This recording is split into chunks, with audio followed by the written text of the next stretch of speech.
श्रीराम जय जय राम. भगवंताची तळमळ लागायला पाहिजे. ज्याला जे आवडते ते आपण केले तर त्याला गोड लागते. भगवंताला प्रेमाशिवाय दुसऱ्या कशाचीही गरज नसते. भगवंताचे प्रेम यायला त्याच्याशी आपलेपणा लावून ठेवावा. भगवंत जोडल्याशिवाय नाहीच राहणार असे ठरवावे. भगवंत जोडावा हे ठरल्यावर मला लोक नावे ठेवतील याचा कशाला विचार करावा. निश्चय आहे तिथे सर्व काही सुचते. तळमळ लागली म्हणजे मार्ग दिसतो. साधू संत मार्ग दाखवायला सतत तयार असतात. मात्र आपण आपली देहबुद्धी बाजूला ठेवून त्यांना शरण जावे. सर्व जग जर भगवंताचे आहे तर मग काळजीचे कारण काय. उपाधी कोणी लावून घेतली. माझी मीच. मी निर्दोष होईन तेव्हाच लोक मला तसे दिसतील. आपल्या सर्व अवगुणांना कारण म्हणजे मी नामाला विसरलो हे आहे. परमात्म्याचा विसर पडतो हेच खरे पाप. कोणी पाहत नसेल तिथे वाईट कर्म आपण करतो. पण भगवंत चोहोकडे पाहतो अशी जाणीव ठेवली म्हणजे असे पाप घडणार नाही. कोणतेही कर्म करताना फळाची आशा धरली तर ते घातक होते. ज्याने भगवंत जवळ आणला जातो तेच चांगले कृत्य. स्नान संध्या केली आणि व्यवहार खोटा केला तर त्या संध्येचा काय उपयोग. मनात कोणताही हेतू न धरता परमेश्वरावर श्रद्धा ठेवून वागावे. मन परमेश्वराला अर्पण करावे. ते दुसरीकडे गुंतवू नये. एकदा अर्पण केलेल्या मनाला जर पुन्हा विषयाचा आनंद झाला तर ते अर्पण झाले नाही असे समजावे. माझा प्रपंच व्हायचा असेल तसा हो, पण तुझा विसर पडू देऊ नको असे अनन्य भावाने भगवंताला म्हणावे. प्रत्येक कृतीत मी भगवंताचा आहे ही जाणीव ठेवावी. पडत्या काळातही जो भगवंताचा होऊन राहतो त्याला कशाचीच भीती नाही वाटत. पांडवांच्या जवळ प्रत्यक्ष भगवंत असताना त्यांना किती संकटे सोसावी लागली. संकट येऊ देऊन मग त्यातून बाहेर काढण्यापेक्षा भगवंताने संकटेच टाळलीच का नाहीत याचे उत्तर देणे सोपे आहे. पुष्कळ वेळा आपल्यावर येणारे संकट कुणी टाळले तर ते संकट येणारच नव्हते असे आपण समजतो. खरे सांगायचे म्हणजे संकटे ही आपल्या कर्माचीच फळे असतात. संकटामध्ये भगवंताच्या अस्तित्वाची जाणीव राहिली तर ती आपल्याला समाधान देते. ज्यांना सर्व अनुकूल आहे त्यांना देखील समाधान हे नसतेच. म्हणून ज्यांना तितकी अनुकूलता नाही त्यांनी त्याबद्दल असमाधान ठेवण्याचे कारण नाही. कारण समाधान हे त्यामध्ये नाहीच नाही. समाधान हा रोग सर्वांचा एकच आहे आणि भगवंताचे स्मरण हे औषधही सर्वांना एकच आहे. श्रीराम जय जय राम. चैतन्यवाणी. ज्याचे समाधान भगवंतावर अवलंबून आहे त्याचे समाधान कोणत्याही परिस्थितीमध्ये टिकेल. श्रीराम जय जय राम. श्रीराम अवताराची सांगता होईपर्यंत कधीही हनुमानाने रामांची साथ सोडली नाही. श्रीराम जय जय राम. सुग्रीव किष्किंधा नामक राज्याचा राजा होता. सूर्याचा पुत्र व वनराज वालीचा धाकटा भाऊ होता. एका गैरसमजातून वाली व सुग्रीव यांच्यात वैर निर्माण झाले. वालीने सुग्रीवाला किष्किंधेतून तडीपार केले. एवढेच नव्हे तर सुग्रीवाची पत्नी रुमेचे हरण केले. म्हणूनच सुग्रीव आपल्या सहकार्यांना घेऊन ऋष्यमुख पर्वतावर वास्तव्य करत होता. हनुमंतांनी सुग्रीवाशी भेट करून दिल्यानंतर अग्निसाक्षीने सुग्रीवाने श्रीरामांची मैत्री स्वीकारून सीतामाईला शोधून काढण्याचे वचन दिले. सुग्रीवाने रामाला आपण इथे का आलो, वालीचा गैरसमज, वालीशी झालेले भांडण, वालीने राज्यातून हाकलून दिले, वालीने रुमेचे हरण केले अशा अनेक गोष्टी सांगितल्या. तिथेच वालीचा वध करून श्रीरामांनी रुमेला सोडवावे अशी विनंती केली. तसेच त्यानंतर सीता शोधार्थ सर्वतोपरी मदत करण्याचे आश्वासन दिले.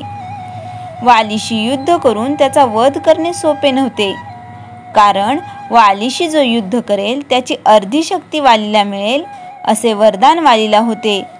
त्यामुळे वालीला सुग्रीवानेच आव्हान द्यावे आणि समरांगणी बोलवावे, युद्ध करावे असे ठरले.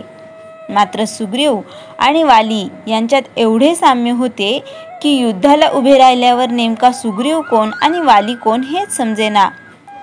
सुग्रीवाला वालीने चांगलेच बदडून काढले.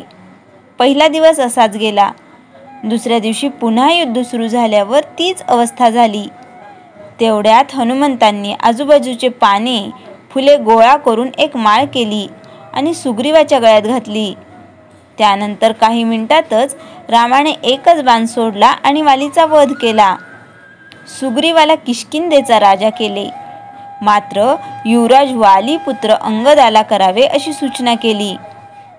रामबाण वालीवर चालल्यानंतर अगदी शेवटच्या क्षणी वाली आणि रामाचा संवाद झाल्याचे सांगितले जाते.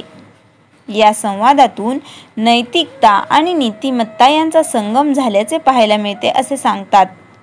वालीने रामाला विचारले, राम, तू राजा आहेस, मला तू अशा तऱ्हेने मारलेस हे न्याय आहे का?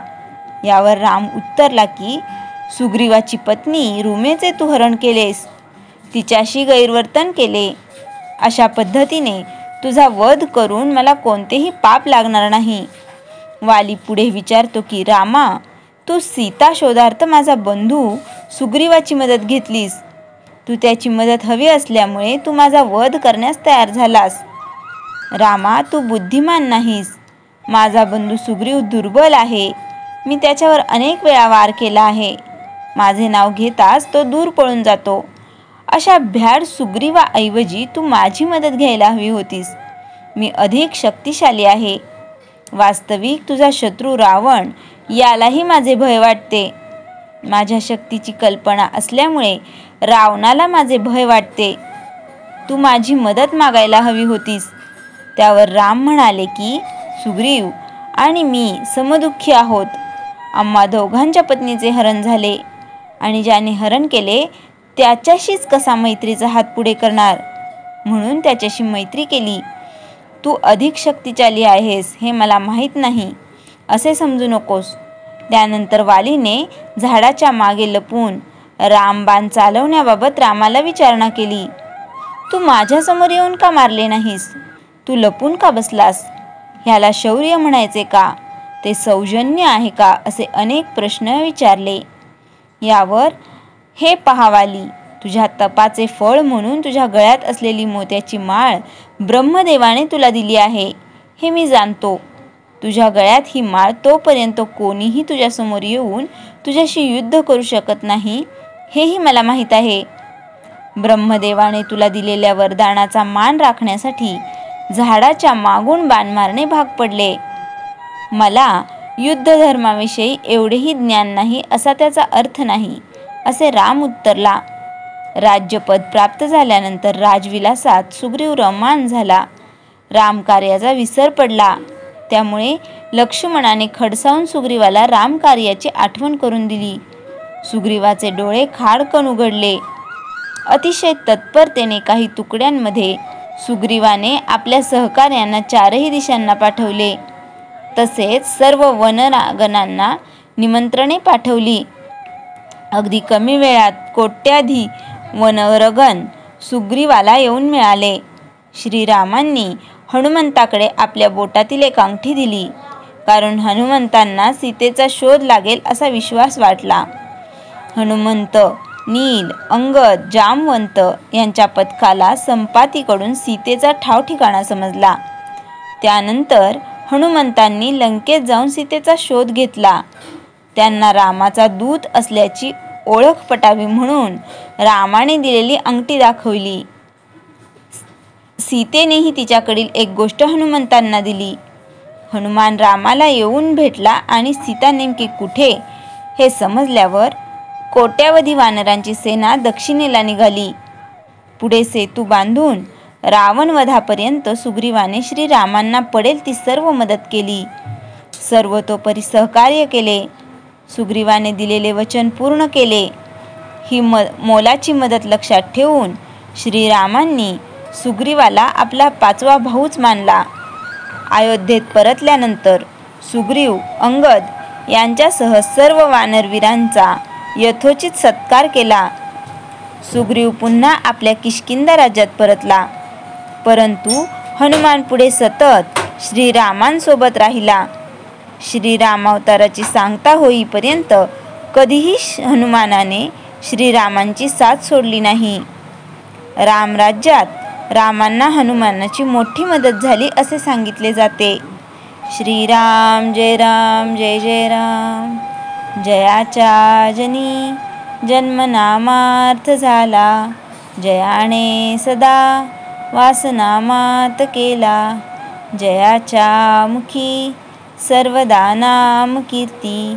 नमस्कार त्या ब्रह्मचैतन्य मूर्ती.